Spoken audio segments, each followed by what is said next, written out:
नोरमा group, जो सोचता है वो करता है। आपके अपने सपनों का आशियाना। कहते हैं युद्ध और राजनीति में भ्रम बहुत बड़ी चीज़ होती है और ये भ्रम एक तरह से कहिए तो आपका एजेंडा होता है और इस एजेंडे के तहत आप लोगों को अपने पक्ष में रख सकते हैं। ये भ्रम ही है जिसने कहीं ना कहीं बिहार की राजनीति में नीतीश कुमार का इतना बड़ा औरा बना करके रखा है। तो ये भ्रम ही है जो बार बार 30% वोट का दावा करने वाली राष्ट्रीय जनता दल सत्ता में बनी रहती है या फिर चुनाव में अपने आप को डर का कारण बनाती है। ये भ्रम ही है कि भारतीय जनता पार्टी हिंदुत्व के एजेंडे को लेकर के 80% वोटरों को अपने पक्ष में बताती है। लेकिन इसी तरह का एक भ्रम प्रशांत किशोर ने बनाया था, लेकिन उनका भ्रम टूट गया। उन्होंने खुद ही अपने भ्रम को तोड़ा है और इस भ्रम के टूटने के बाद उनकी पार्टी में भगदड़ जैसी स्थिति हो गई है। बिहार में हाल ही में हुए उपचुनाव में करारी हार के बाद प्रशांत किशोर की पार्टी जनसुराज को तगड़े झटके लगने शुरू हो चुके हैं। चुनाव से ठीक पहले प्रशांत किशोर ने जिस तरह के दावे किए थे, उन दावों की हवा निकल गई। तो वहीं आपको बता दें कि सबसे पहले उनके स्थापना काल से ही जुड़े लोगों ने उनसे किनारा करना शुरू कर दिया।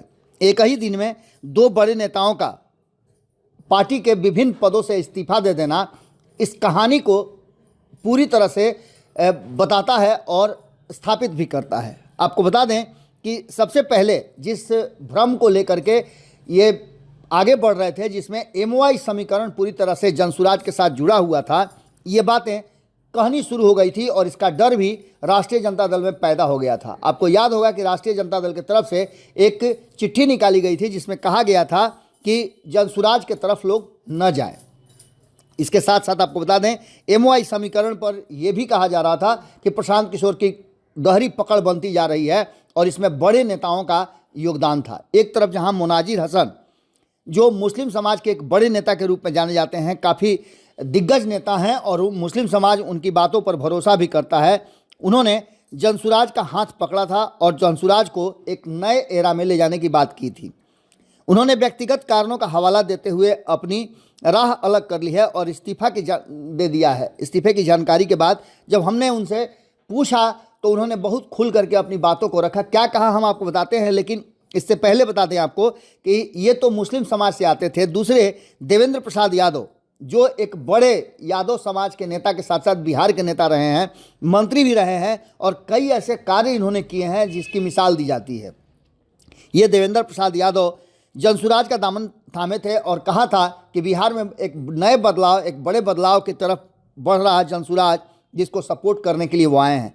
लेकिन आपको बता दें कि जिस तरह से देवेंद्र प्रसाद यादव ने भी कई पदों से इस्तीफा दे दिया है, उन्होंने पार्टी के राष्ट्रीय कार्यकारिणी अध्यक्ष मनोज भारती को अपना इस्तीफा भेजा। वहीं देवेंद्र प्रसाद यादव की नाराज़गी जताते हुए उन्होंने निर्णय लिया है कि वो पार्टी में तो हैं, लेकिन वो विभिन्न पदों से किसी भी तरह के पद से अपने आप को अलग करते हैं। इसके पीछे का कारण बताया जा रहा है। भारत लाइव पे भी हमने बताया था कि कहीं ना कहीं जिस तरह से हिटलर शाही और इन बड़े नेताओं को एक ही पोटली में बांध करके प्रशांत किशोर चाहते हैं कि वो हाँक दें, जो कि संभव नहीं है।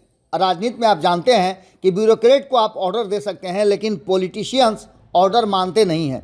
देवेंद्र प्रसाद यादव ने कहा कि 45 वर्षों से सिद्धांतों से कभी समझौता नहीं किया है और न ही आगे करेंगे। समाजवाद उनकी राजनीति का हिस्सा है और वे हमेशा बनाए रखते हैं। उन्होंने बताया कि विचारधारात्मक मतभेद के चलते उन्होंने कोर कमेटी से इस्तीफा दिया। इससे पहले हम आपको बता दें कि समाजवादियों को लेकर के प्रशांत किशोर ने भी एक बयान दिया था जिससे प्रशांत किशोर की काफ़ी नाराज़गी थी। तो वहीं आपको बता दें कि मुस्लिम समाज के बड़े नेता मुनाजिर हसन का कहना यह है कि जो कोर कमेटी बनाई गई थी उसमें सदस्यों की संख्या एक तरह से कहिए तो वो कहीं ना कहीं तुष्टीकरण की राजनीति थी और कहा जाता है कि जनसुराज तुष्टीकरण नहीं बल्कि बदलाव की राजनीति करती है।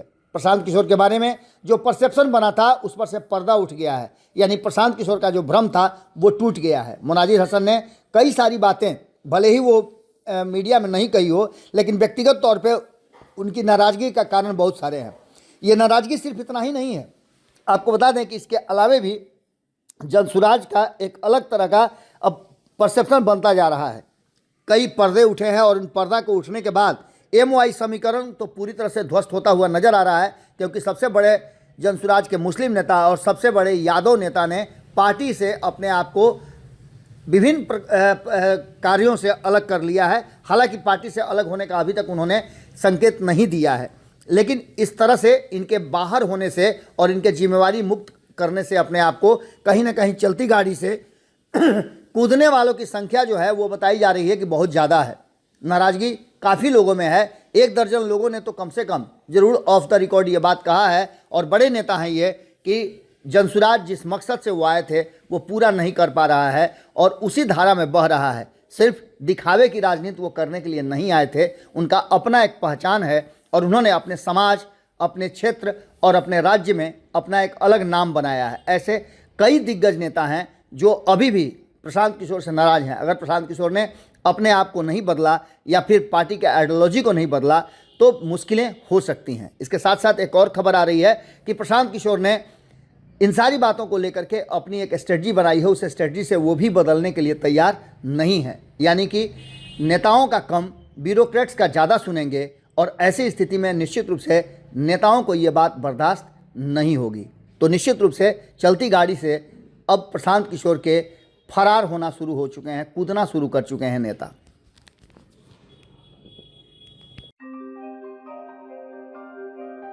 आपके सपनों को हमने सजाया है, ई होम्स पैनोरामा को हमने बनाया है। ई होम्स मेरा एक सपना था जिस पे मैं पिछले 4 साल से काम कर रहा था। हमने जो बनाया है वो सबने है माना। ई होम्स पैनोरामा में हो आपका भी आशियाना। और फाइनली हमने 2021 में इस प्रोजेक्ट को लॉन्च किया। बहुत लोग अप्रिशिएट कर रहे हैं कि पूर्णिया जैसे शहर में, बिहार के, एक तो बिहार की बात करें उसमें भी पूर्णिया जैसे छोटे जगह में इस तरह का लाइफस्टाइल देना, ये सुन के हम लोगों को बहुत अच्छा लगता है। ई होम्स में हमने कुछ और भी किया है, जैसे हम जिस जगह में रह रहे हैं हमारे फैमिली सिक्योर हो, उनको सिक्योरिटी का ध्यान में रखा है। आपकी सुविधा और सुरक्षा आपके लिए खास है, ये आपका विश्वास है। इसमें आर्टिफिशियल इंटेलिजेंस का 7 लेयर सिक्योरिटी का हमने इस्तेमाल किया है। लस ग्रीन कैंपस को बनाया है। यदि हमारा बाउंड्री वाल है तो वो वर्टिकल गार्डन है। ये जितनी भी फैसिलिटी होता है एक इंटरनेशनल टाउनशिप में, ई होम्स है, ये हम लोग विश्वास नहीं कर पा रहे हैं। जो भी हमारे मित्र, दोस्त या जो भी हमारे बाहर के बाहर आते हैं तो हम लोगों को बहुत अच्छा सुनने को मिलता है और बहुत अच्छा क्रेडिट मिल रहा है। वो सारा हमने सिर्फ एक बिल्डिंग नहीं बनाया, हमें एक बहुत अच्छा लाइफस्टाइल दिया ई होम्स में, और मेरा एक सपना था जिसको मैं आज फुलफिल होते हुए देख पा रहा हूँ। ये आपका आवास है। ई होम्स पैनोरामा में अब आपका निवास है। E Homes Panorama, luxurious lifestyle redefined. Panorama group, जो सोचता है वो करता है। अगर ये वीडियो पसंद आई और वह बिहार के राजनीति और बिहारियत से सरोकार रखेनी तो सब्सक्राइब बटन दबा के चैनल के सब्सक्राइब कर ली। ओजे एगो घंटी बा, ओकरा बटन दबा देला से कुल सटीक और मारक खबर रुआ मुफ्त में मिल जाई। अगर रुआ पत्रकारिता के हमनी के नया प्रयोग में सहयोग कर चाहतानी तो ज्वाइन बटन दबा दी। पेटीएम नंबर नोट कर ली 9386 816